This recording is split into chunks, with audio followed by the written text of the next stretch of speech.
In the tombs that ancient Egyptians prepared for their deaths, they left a record of how they lived more than 3,000 years ago. But the full meaning of many of the images remains a mystery. In almost every noble's tomb, one image stands out: the blue lotus, a type of water lily which is everywhere. But why should the lotus be associated with the dead?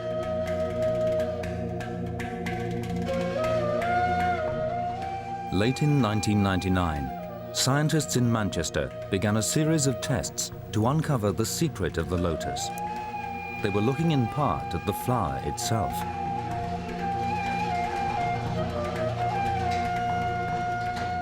But their tests also had another focus: an ancient Egyptian who would have encountered the lotus.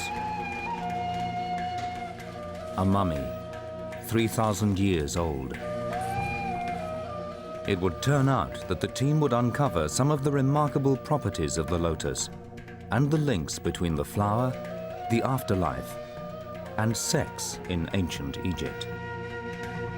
People had looked at the pictures in the tombs, and they predicted certain things, but we've actually got evidence now. Now the speculation can be laid to one side and we can actually go after the hard evidence, the proof, and discoveries such as this are very, very important.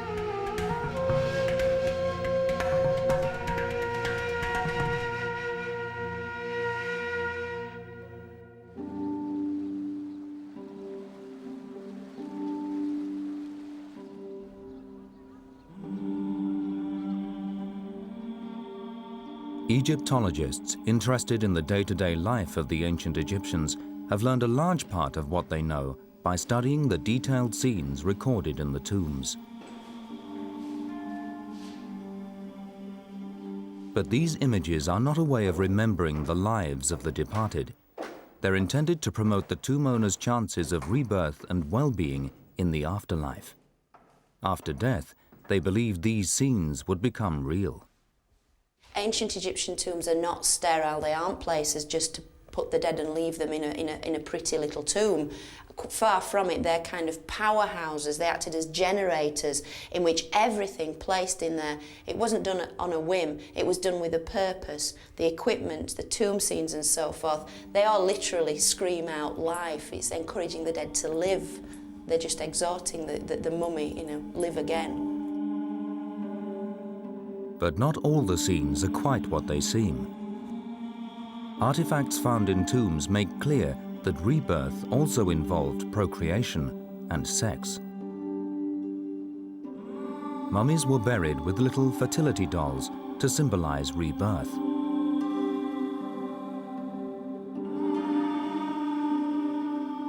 Male mummies were often buried with artificial phalluses. And many of the tomb images in which everyone is always young are thought to have a hidden sexual meaning. The depiction of sex was quite, not quite hidden, but coded almost. It's as if it's a secret coded language that was used. There's still a considerable way to go before we understand all the subtle nuances, because the ancient Egyptians were, if anything, rather subtle people when it came to portraying such a volatile and potentially dangerous act as sex.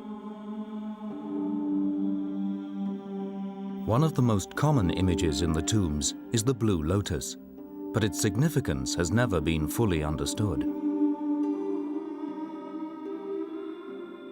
Might the lotus also be a sexual symbol of some kind?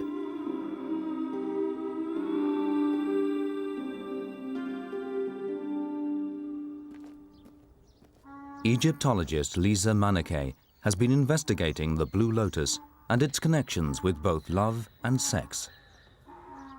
The village of Deir el Medina near Luxor was used by the workmen who built and decorated the tombs of the pharaohs in the Valley of the Kings. But they also produced one of the most infamous of Egyptian drawings, a papyrus which added a new dimension to the symbolism of the lotus. The people in this village were quite gifted craftsmen. Among the interesting drawings that we do have from this place is the famous Turin Papyrus.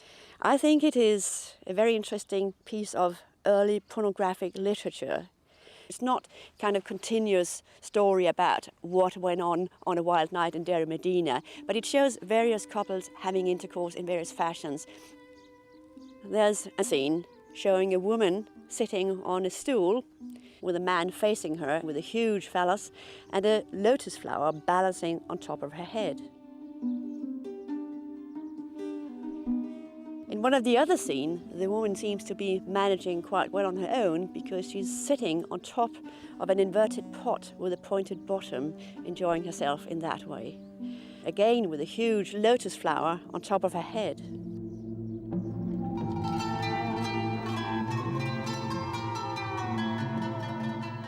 Was this connection between the lotus and sex a clue to the role of the lotus in Egyptian life?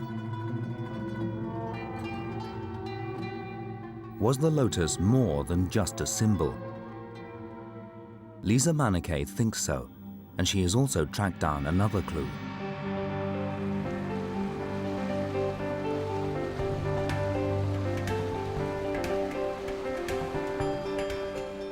"100 kilometers upriver from Luxor is a temple known as Edfu. Here there is evidence which suggests that the significance of the lotus is based on some undiscovered properties of the plant. Lisa Manakay has tracked down a piece of text in the temple which could make sense of the lotus's central importance in Egyptian life. In the Temple of Horus, the walls are full of pictures showing the king offering to the god. Quite often he would offer a lotus flower, but the accompanying texts suggest that the lotus may have had narcotic properties. The king speaks about the lotus flower to the god, and he says, "When you look at its brilliance, your eyes become dynamic or imbued with dynamic properties. When you breathe in, your nostrils dilate." And I think this is a very good description of a person sniffing narcotic substance. Lisa Manakay is sure that this explanation of the effect of the lotus on the gods also reveals how the Egyptians used it themselves, that it was a narcotic or a stimulant of some kind. There are hints in the tomb paintings that this is true. Here too, the lotus is often being sniffed.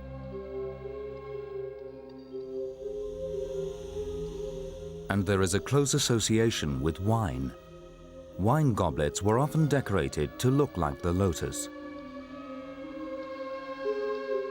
And little jars of concentrate are seen being added to the wine.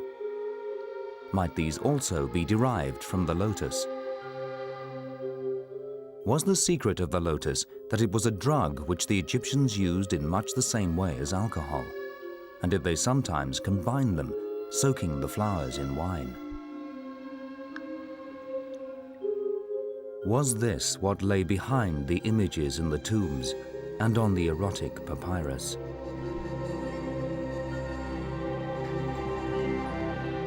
In Manchester, they now plan to find out. If the Egyptians had been taking drugs, they hoped that this mummy would reveal the evidence. She was at the center of a research project to establish the truth about the lotus and other mysteries of Egyptian life. The team was led by Dr. Rosalie David, keeper of Egyptology at the museum. The mummy came into the Manchester Museum in 1825. She was given to the museum by two private individuals, together with two wooden coffins. And from the inscriptions on the coffins, we know that her name was Asru and that she was a singer, a chantress in the temple at Karnak. Unfortunately, there's a great deal we don't know about the mummy. Science, we hope, will reveal the truth about the lives of the ancient Egyptians. You know, you need to go there, Ken. Just there. Yeah. Asru's wrappings were removed by her owners in the 19th century. That made access to her skin and organs, the key to the experiments, much easier for the scientific team. Does it feel quite solid? It's very hard. Well, you can hear it. I think you're on the bone, really, there. Got a small amount of tissue. That's some tissue from the close to it. It would have been quite nice to have got The team planned to obtain a number of minute samples of uncontaminated tissue from inside Asru's body. Yeah. They would search for any signs of the Lotus or drugs of any kind which Asru might have been taking, perhaps for recreational purposes or possibly for ritual or medicinal reasons.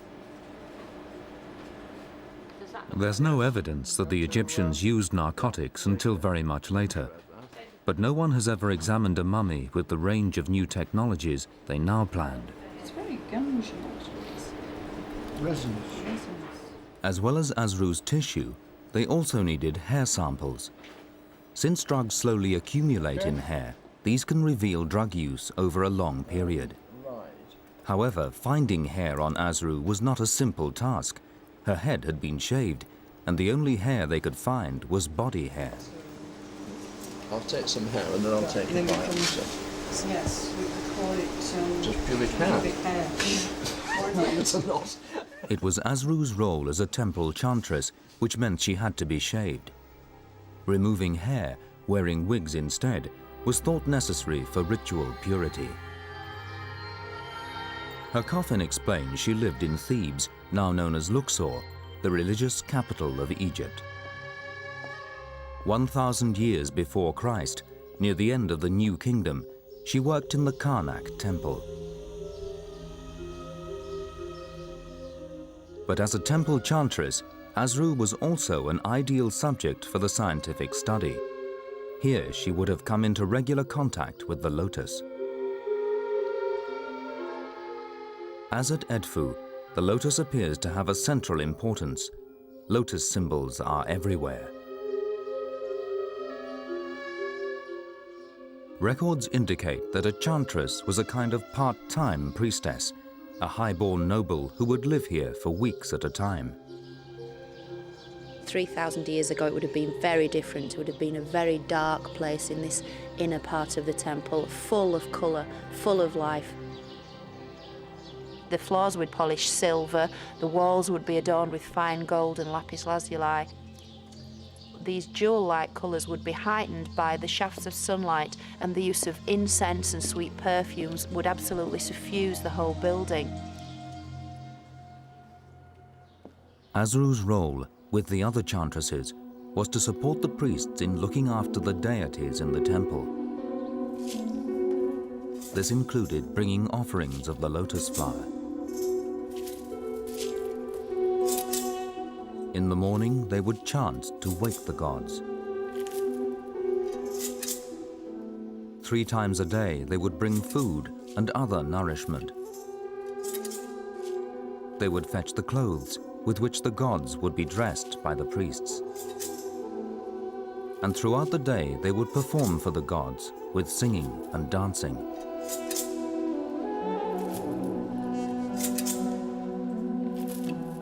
Once the god was awoken in his shrine, then this divine spirit had to be placated and entertained. And was it only the gods who were being offered the lotus? If the lotus was a stimulant, might the chantresses have used it too for their energetic dancing? You do manage to get an idea of the vigour that many of these rituals would be performed with. We have back bends, back flips. You see the long wigs hanging down beneath them. And we can see here a very, very lively scene. These female dancers really shown in an energetic pose. And so music and dance were performed, incense was burnt, perfumes were offered.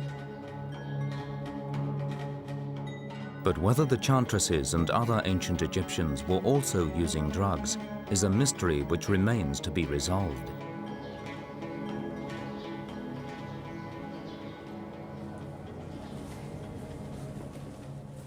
In Manchester, as Asru's examination continued, the hope was that if she had been taking drugs, perhaps including the Blue Lotus, they could now begin to find out. And might she also now reveal the secret of the connection between the afterlife, the Lotus, and sex?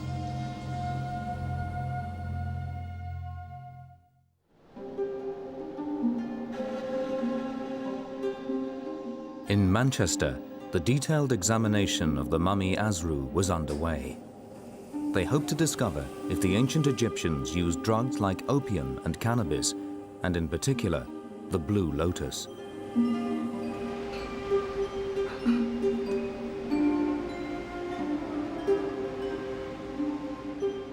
Two members of the team, anaesthetist Dave Council and chemist Vic Garner, had now been given samples of Asru's hair and tissue to test.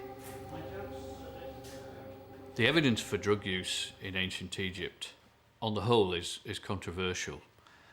But it would seem unlikely to me that if the ancient Egyptians had access to these powerful plant drugs, that they wouldn't have used them. But which plants might they have used? The team planned to take advantage of the newest technology to try to find out.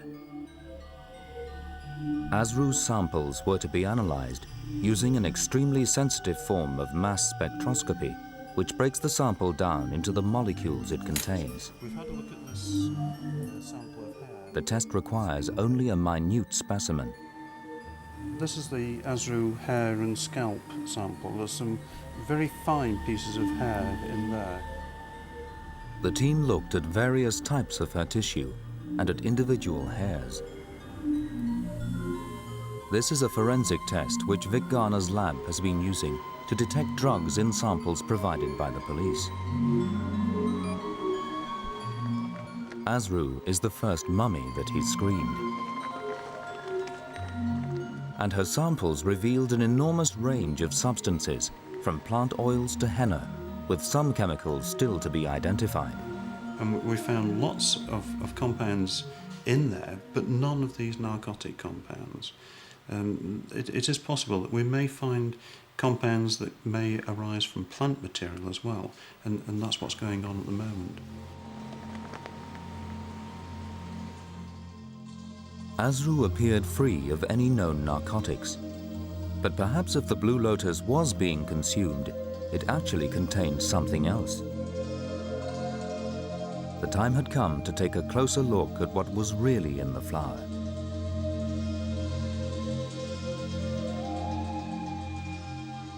Finding a flower to test is difficult, since the plants are now very rare and hard to find even in Egypt. One of the few places thought to have the plants, conveniently for Dave Council and Vic Garner, is Stapley Water Garden in Cheshire. Here they have what botanists suspect may be the actual flower revered by the ancient Egyptians. Oh, looks a bit slippy in here. I'm going to have to be careful, I think. What's the temperature like down there? I'll tell you in a sec. It's very pleasant, really. It's quite warm. There's no crocodiles in here, are there? I hope. Might be cryptosporidium, but I'm going to pass me the secateurs. Thanks. So shall we take these two then, Vic? yes, but don't touch the petals. If you hold the stem carefully. 25 years ago, American researchers thought they had detected a form of narcotic, an alkaloid, in the lotus, but that work has never been repeated. I've never got to sniff a fresh one, so I think this is about as fresh as it gets. So it's quite a nice fragrance, actually. It's very nice. What does it smell of? I suppose the nearest thing I think it's a bit like bananas, really, but it's quite pleasant. I mean, it's quite pleasant. I'd be very interested to know how long the perfume lasts. I wouldn't smell it for too long, though, Vic, because the ancient Egyptians, one theory is that they used to get high from sniffing it. The blue lotus obviously contains something in there. It must be something more than just the appearance of the flower. It must be perfume. It may be that there's some material in there that has a physiological effect.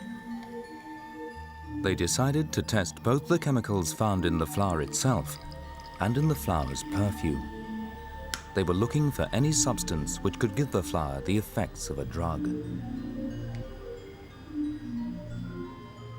What they actually found was completely unexpected.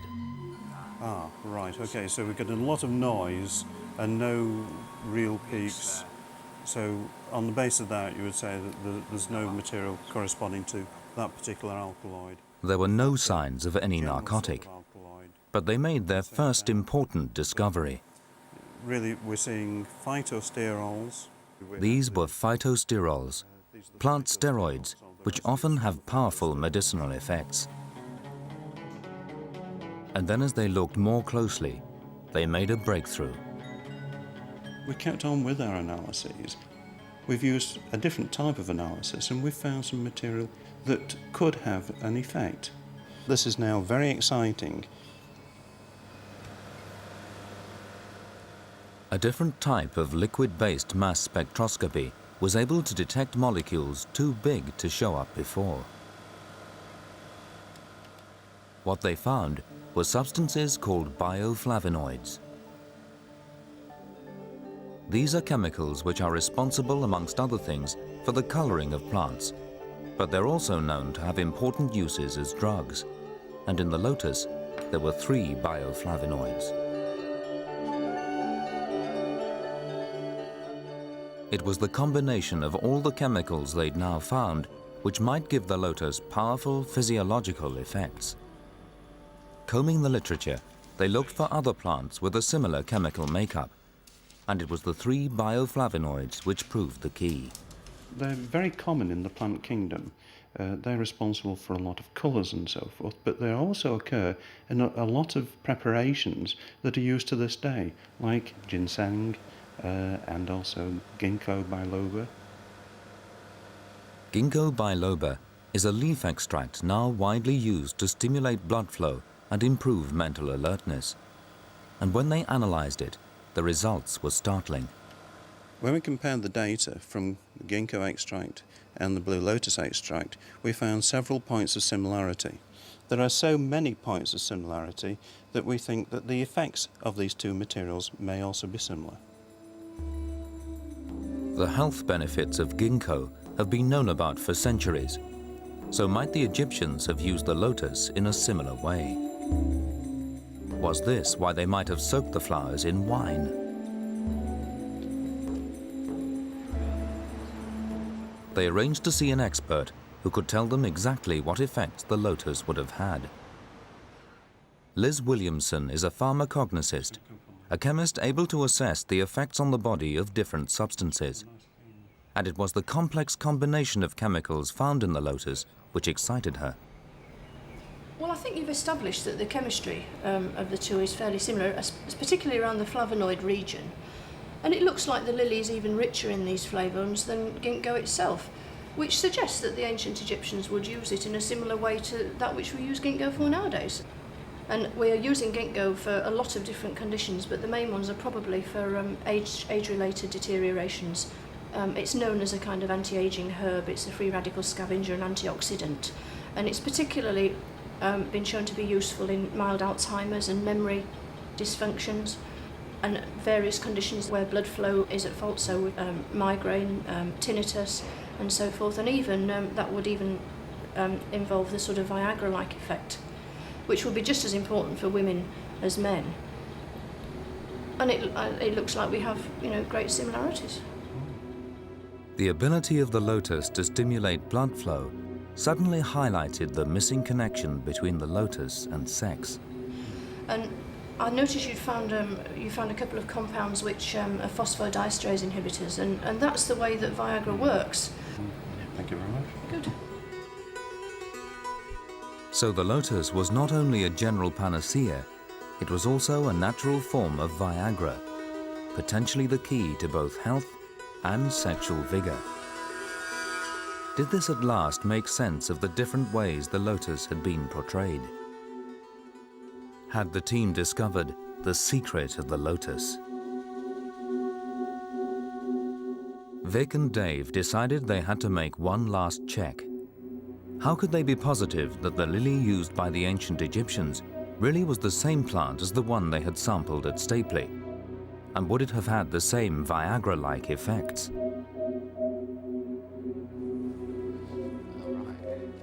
At Kew Gardens, in addition to their collection of modern water lilies, they also have priceless samples of the Egyptian blue lotus itself, dating back to the pharaohs. They agreed that Vic and Dave could take a sample. The ones that we've been looking at. Much rounder, isn't it? Much rounder. In the grounds, they passed one of the oldest ginkgo biloba trees in Britain. Botanically, this seems a very long way from a water lily.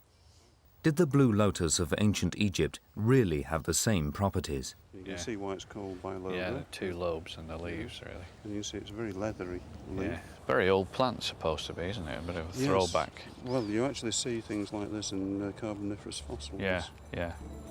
Can you smell anything on it? No, it really smells much, does it?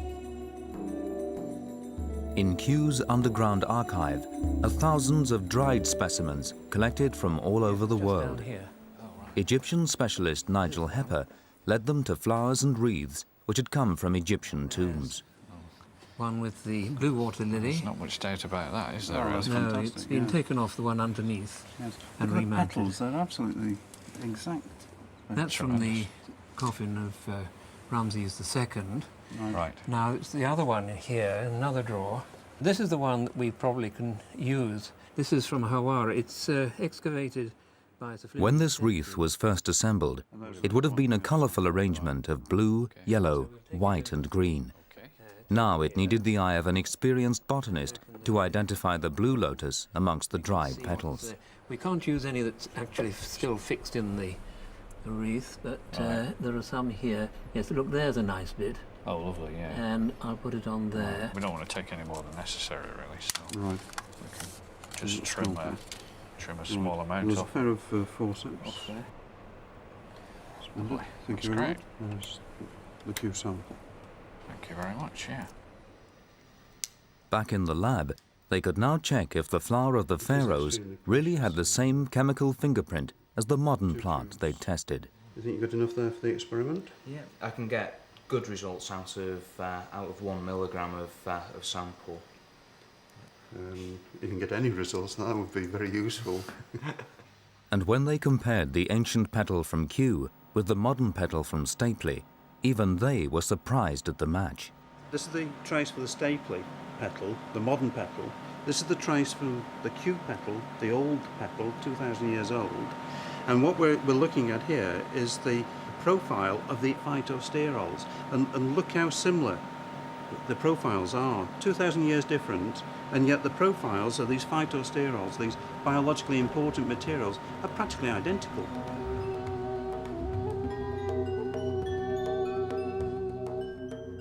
There could be little doubt that the lotus known to the ancient Egyptians would have had the same properties as the modern plant.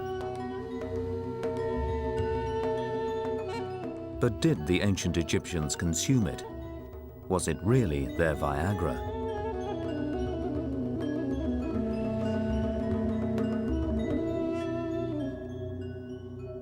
They began the hunt for the telltale lotus fingerprint in tissue obtained from Asru. To date, they've found nothing certain, but some unidentified peaks could be byproducts of the lotus. And the discovery that the lotus has Viagra-like properties has already given a new significance to the many images of the flowers seen in Egyptian tombs.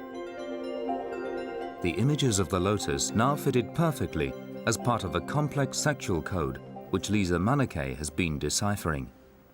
A code which highlights the importance of sex as the key to rebirth in the afterlife. To be reborn was something that the ancient Egyptians were really obsessed with.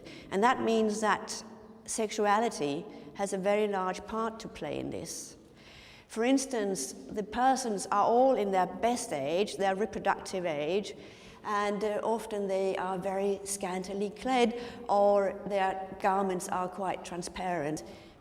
Also, scent is very important. Scent underlines sexual matters in all civilizations, and the people here are being anointed with costly oils and perfumes, and they even have lumps of the precious scent placed on top of their heads to show us and to show the other ancient Egyptians how nice they all smelled.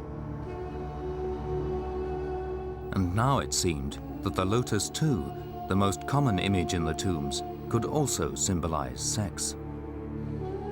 They wear lotus garlands around their necks, Some of them would have lotus flowers decorating their hair. They hold lotus flowers in their hands. The lotus flower is all over the place. As a sexual symbol, the lotus could become the key to an extremely elaborate sexual code. There are lots of plays of words from word to picture and picture to word. For instance, there's a very interesting play of word on the word to ejaculate, seti, and the word to pour. And incidentally, the word for scent is written with the very same three letters, S-T-I, seti. So all this underlines the sexuality of the scene. For the dead, the lotus would stimulate rebirth just as it would be a sexual stimulant for the living. It's a very interesting discovery and does have significant ramifications in our understanding of why the ancient Egyptians used the lotus, the image of the lotus, so frequently. And it's interesting now to point to something and say this is obviously where it began. This is one of the means by which they made themselves happy.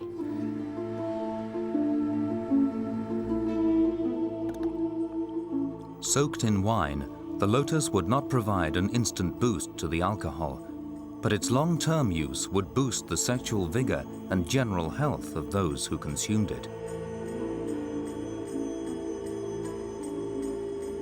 I think we really have got to the key for the use of the blue lotus, and in my opinion, the blue lotus was not used as a source of narcotics. I think it was used for its beauty, for its perfume, and if it has the added advantage of giving you a feeling of well-being when you drink an infusion, an alcoholic infusion of this flower, well, that's everything that the pharaohs needed, really, isn't it?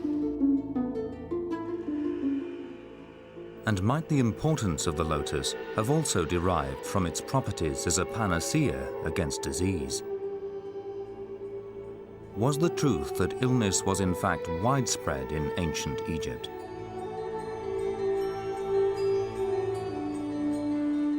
As the team continued their examination of Asru, might she provide some answers? A glimpse of the reality which lay behind the images of healthy young people in the tombs.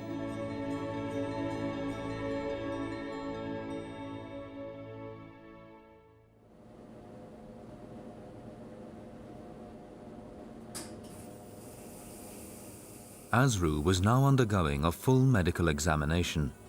It was part of the team's attempt to establish the truth about disease in ancient Egypt.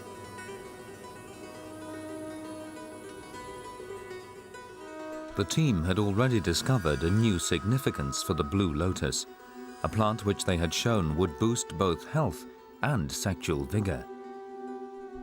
Now they hoped to learn more about the general health of the people. Might the importance of the lotus in ancient Egypt be linked to the prevalence of disease? In the tombs, almost everyone is shown as young and healthy. Occasionally, musicians are shown as blind, which might be explained by parasitic diseases.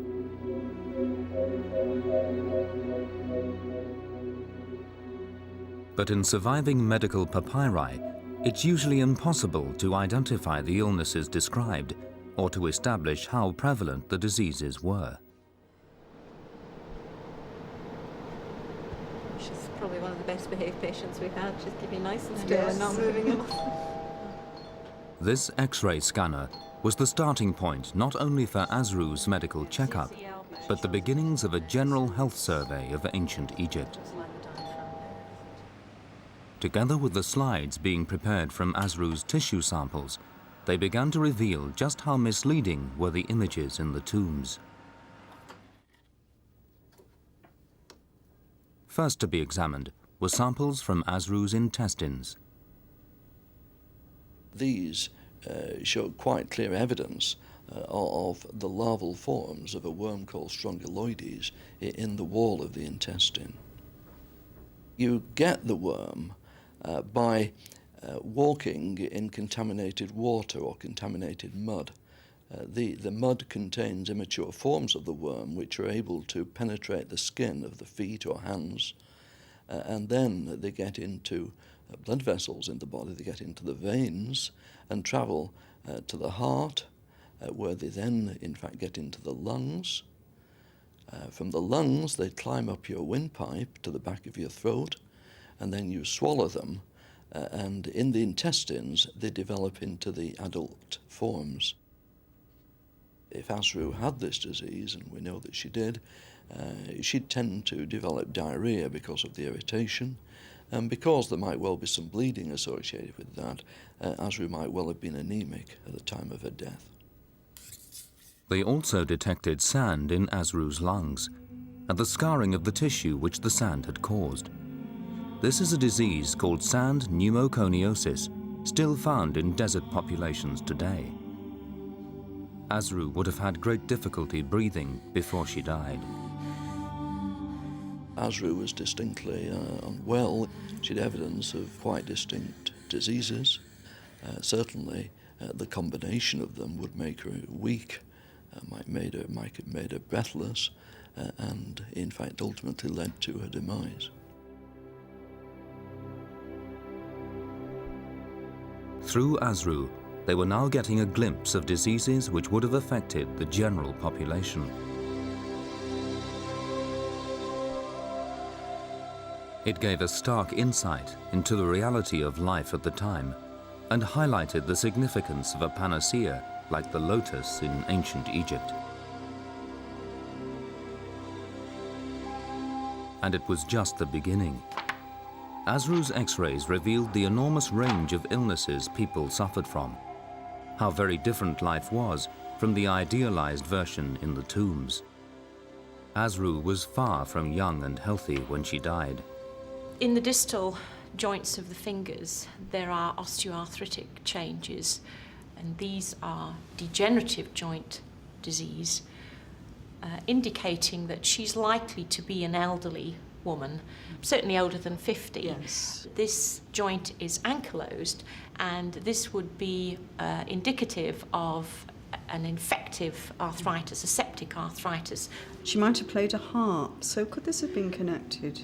Well, if that involved a lot of movement of the phalangeal joints and the fingers, then one could imagine that it would do, because osteoarthritis is related to wear and tear on joints. It was clear that Asru would have been living a life of pain. As well as everything else, she had a fractured vertebra in her spine and a badly slipped disc. Or wedged, it's bulging backwards into the spinal canal. Could she have had this as a result of her activities as a temple dancer, do you think? I suppose that depends on how energetic that is. But And there was an important discovery. Signs that Asru may have had another, far more serious disease. What that is. And that looks very much like the bladder wall, which has calcification in it. And if one saw that in a contemporary X-ray, with extensive calcification of the bladder wall, one would think of schistosomiasis as a cause for that appearance. She was from an upper-class background, and maybe this contributed to her fairly lengthy life because she probably had the best diet available and a relatively relaxed lifestyle. She would not have been engaged in housework, there would have been servants in the house and so on. But we also know from this evidence that she had a painful life, diseases that would have brought her physical difficulties. As they sought to understand how many of Asru's diseases might have been widespread, probably the most significant discovery was that Asru may have had schistosomiasis. Until recently, this parasitic disease, also called bilharzia, has been the scourge of modern Egypt. And Rosalie David now needed to establish if it was a similar plague in ancient times.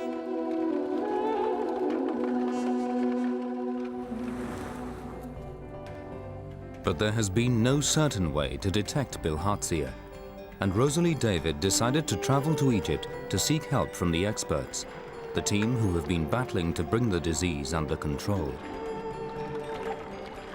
Bilharzia is carried by a parasite which develops in water snails. From there it infects humans who come into contact with the water, attacking many organs within the body. In Egypt today, Alan Fennick advises the team which has brought the disease under control, in part by controlling the snails.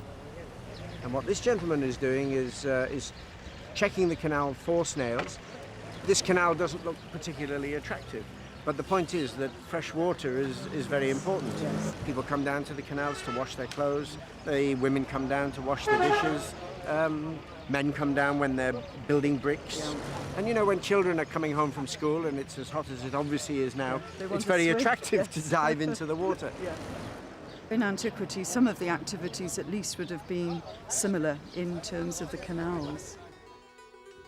It's clear from the tomb paintings that the ancient Egyptians performed all the same activities in water, and the country has always been critically dependent on irrigation. So was bilharzia also widespread then? In modern times, up to 80% of the population have been infected, and it has been one of the country's major killers. Recently, dramatic reductions in the incidence of bilharzia in Egypt have been brought about by regular screening and treatment with modern drugs. But if the ancient Egyptians had bilharzia, they had little but the lotus for protection.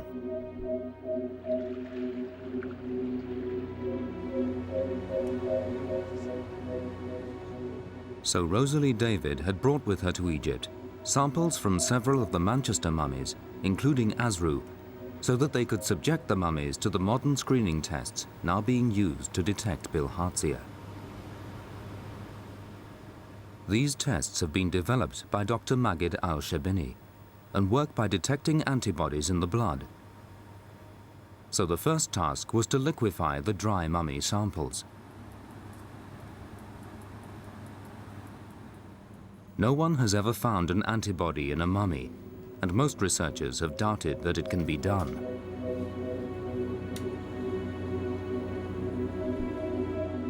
But to Rosalie David's surprise, one of the tests came out positive. It was the first time an antibody had been detected from ancient Egypt, and it was an antibody against bilharzia. You can see now while we're doing the development is that here is the positive reference samples. Yes.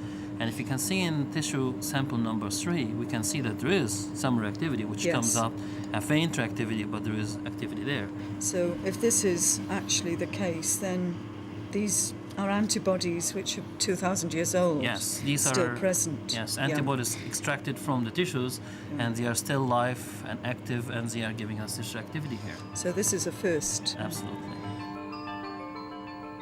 The finding of this first active antibody from ancient Egypt was clear evidence that the people also suffered from this debilitating and lethal disease.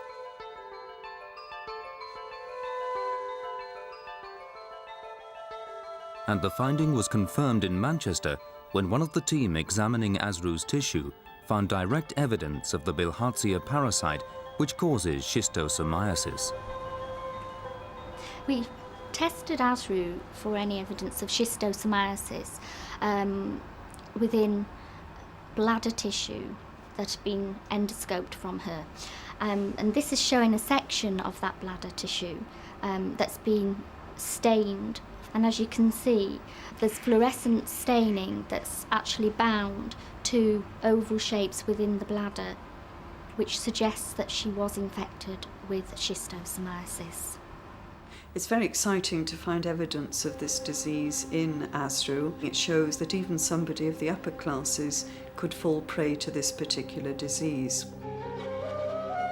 It's very likely that the chantresses had to undergo some kind of ritual ablution, bathing in the sacred lake.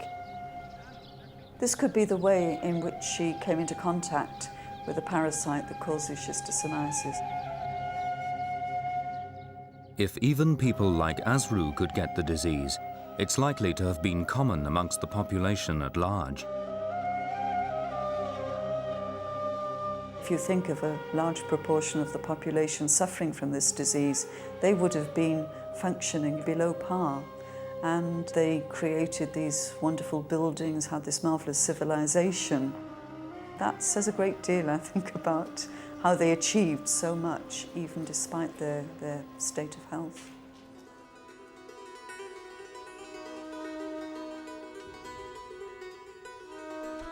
In a world where mummies are now showing that the average age of death was around 40, the lotus would be a powerful symbol of life.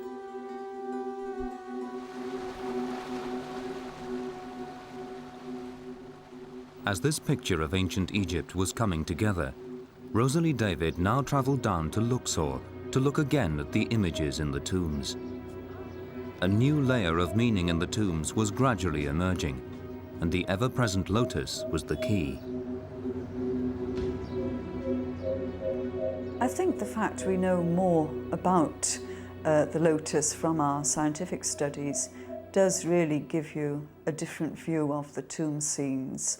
You can look beyond the pictures and the beauty of the scenes, and it gives you an insight into perhaps what they were hoping for in the afterlife.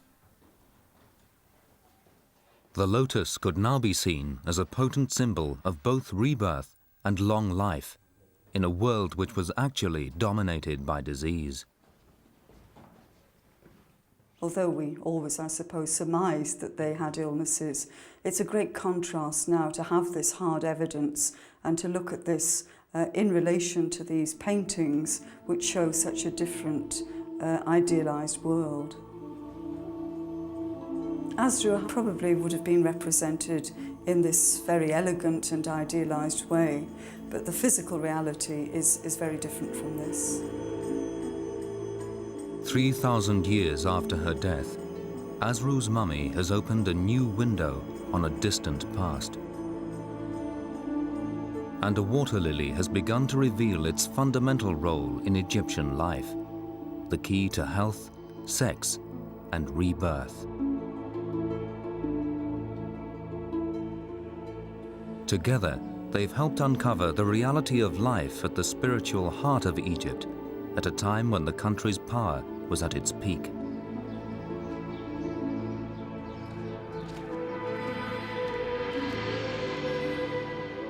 Now the team in Manchester plan to complete the last stages of their work with Asru, using the images of her skull to reconstruct what she really looked like, the reality which lay behind the images in the tombs.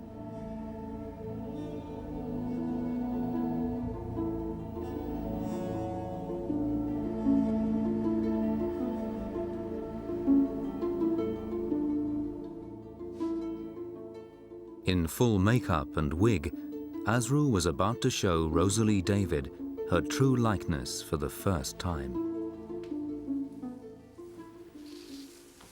Gosh, that's incredible.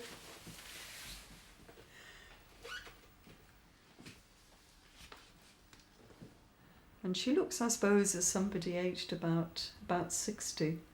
It's interesting how her upper lip hangs over the bottom, because of course she had those protruding teeth, but I don't think it's evident in the mummy itself, but it's very pronounced there. Well, in her youth she would have been quite beautiful, really. Through the team's work has come a clearer understanding of the Egyptians' yearning for eternal youth in the next world, after a life which, even for the elite, was in fact riven by disease. And a new appreciation of the crucial role of a flower, which as a symbol of health and regeneration, was essential for their happiness in an afterlife free of imperfections.